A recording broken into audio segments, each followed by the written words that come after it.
Watching the Clippers-Nuggets series, did your opinion of the Nuggets evolve or differ in any way from the matchups that you played against them? Not really, to be honest. They're a terrific basketball team. They deserve to be in the Western Conference Finals, and they're a handful. With the way that they play, the movement, the passing, the cutting. Obviously, Jamal and Joker have been playing at a super high level, and they're playing with a ton of confidence. So I wasn't surprised. Just given what you said, that when they were up 3-1, of course, you're going to lean towards probably a little bit more towards the Clippers, but you were going to be ready for both. What did you see in those 3 games that they came back and were able to win by trailing double digits in each one? Yeah, obviously once they win Game 6, you have to have a prepare for both teams' mindset, and we spent a lot of time looking at these guys, and to me, just the confidence that they're playing with, the chip on their shoulder that they're playing with was really noticeable. Obviously, they're a very resilient group to come back from 3-1 twice in the same year, and we're gonna have to play great to beat them. Hey Frank, it's Dave. You go from playing a team that doesn't start a traditional center to playing a team that has one of the most talented big men in the game, and I just wanted to know what you can tell us about what Jokic does for them from your perspective, and how you could possibly use your centers in this series versus the last series. Yeah, Joker is one of the most unique players in the world, and one of the most unique players ever to play the center position in this league. What he's able to do, he basically can hurt you in all ways. He can hurt you at the three-point line, in the pocket, playing the 4-on-3 game in the post, and obviously with his passing, which they understand his abilities up there, passing the basketball, and do a great job speed cutting through the lane, and they make it very difficult to guard. It does make this series a little different, a lot different actually than last series. In terms of how much we'll use our centers. I don't want to get too much into detail, but obviously, we're going to be the LA Lakers, who we've been all year. We adjusted to a small ball team last series, but I would expect us to return to form. Hey, Coach, Alan Sliwa, just want to see how much you can take away from, you had Damian Lillard in the first round, obviously a fantastic point guard, then James Harden, and now Jamal Murray playing where he's playing right now. Is there a lot you can take from playing those types of point guards earlier on, or it's a completely different scenario now? No, every time you play against a player of that caliber, you learn lessons about your team. You learn things that you can do to try to limit them and slow them down. But every team is different. The supporting cast has different strengths and weaknesses, different styles of play. So, I think the biggest thing that we can draw from those series is confidence. The fact that we did a decent job trying to limit them, and hopefully we can carry that same kind of confidence in the plan that we put together for Jamal and for Jokic, and take that type of confidence into the series. Allie? Kyle Boone? Frank, with some of the teams that have already been eliminated from the playoffs, you look at the field, the way you guys have won games this year, and the experience of certain individuals on the team, including LeBron, obviously, it seems pretty evident that you guys have the most experience and perhaps are a clear favorite.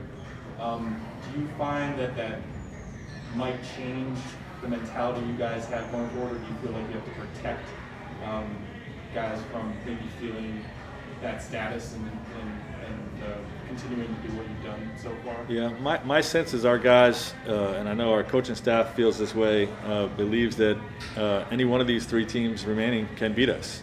And the Denver Nuggets are a terrific basketball team. So are the Boston Celtics, so are the Miami Heat.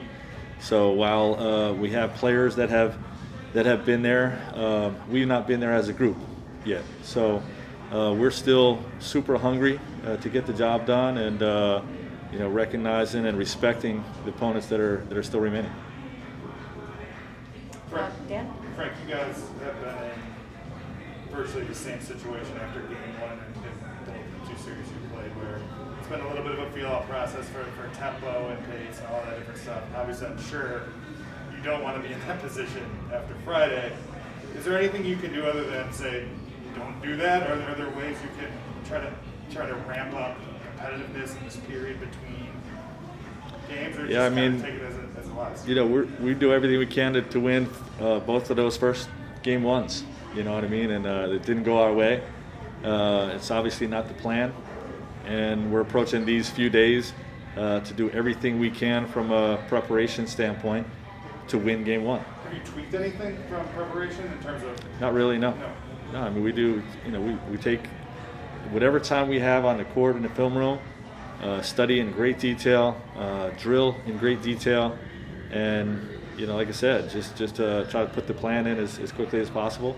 Hasn't worked in terms of getting victories in the first two games, but hopefully that will be different here. Jeff? Frankly, I understand how unusual the circumstances here. Is there anything you can appreciate about not having fans, someone not having home court, and it's just stripped down to its, you know, basics of two teams playing ball and going out there and let the best team win? Do you appreciate that? Do you appreciate it? I don't really appreciate it. I would far more prefer to have fans. Obviously, we're number one seed, but you know, even without that, you know, just the environment feels different. You know, and obviously the intensity, the attention to detail is at a playoff level. But you know, not having fans is, you know, there's nothing I would choose about that as opposed to having fans. So, and I was getting that maybe it's brought out the best. Like, you know, there's not a 1 or a 2 seed in the Eastern Conference Finals. You have Denver getting there. That, you know, it's eliminated some of those advantages that other teams have. Yeah, and I think, like I said, I think maybe that's something from a fan's perspective. You know, they can see is different and unique and neat. You know, I personally just rather see it the other way. All right, Tanisha, back to you. All right, Melissa Rowland. Hey Frank, the Lakers have had 2 first-team All-NBA selections now for the first time since 2003-2004. If you can put into words, what's it been like coaching such talent in LeBron James and Anthony Davis this season? It's been amazing, you know, especially with these two guys, with their leadership, their personalities, you know, the way they, just their demeanor. You know, the way they come to work every day with a great attitude. They bring enthusiasm to everything we're doing, both of them, and they both play the right way. You know, they honor the defensive end. They make the right play offensively when a double team comes, and you know, they have that killer instinct to impose their will on their opponent when they're on the court, and you know, all those things have just led it to be you know, really enjoyable experience to be able to coach them. Hey Frank, over the course of this season, this team has never really struggled with either a lack of urgency or complacency, and it's a long time to maintain it, particularly a season like this year that gets interrupted and you have to start back up again. What have you seen either from the players or you guys in the coaching staff that's been able to keep it that way, that type of mentality for such a long period? You know, I think it starts with our leadership. You know, Anthony and LeBron. You know, our coaching staff has set a high bar for accountability and the care factor of every possession.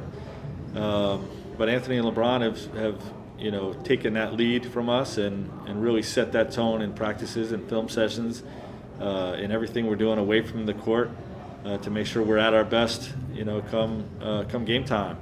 And you know, if your coaching staff is raising the bar with accountability and your player leadership is strong, you're going to have a sense of urgency each time you take the court. So hasn't always been perfect, you know. So maybe from your perspective it has been, but you know, it's been done at a really high level, and like I said, it's a great group to be a part of.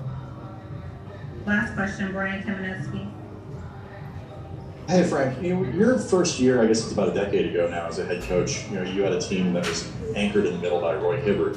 Now you're in a series with Anthony Davis and Nikola Jokic. How does that kind of just put into perspective the way that the big man has evolved, the game has evolved, and what does that done and meant for your coaching? Well, the game has changed entirely from where it was 10 years ago. You know, what centers are doing right now is shooting threes and making plays off the bounce is extremely unique. Wasn't really around back then, but just with the three-point shooting, the modern era, that's changed my coaching dramatically. You know, the way my offensive system is very different, and more importantly, my defensive system has changed dramatically. And you know, we've had to make an evolution over the last 5-6 years or so to build a modern NBA defense. And you know, I'm proud of what we put together with our rules and our scheme and all that stuff. And these guys go out and execute it with passion. So all of that gives me a great deal of confidence going into the next round here.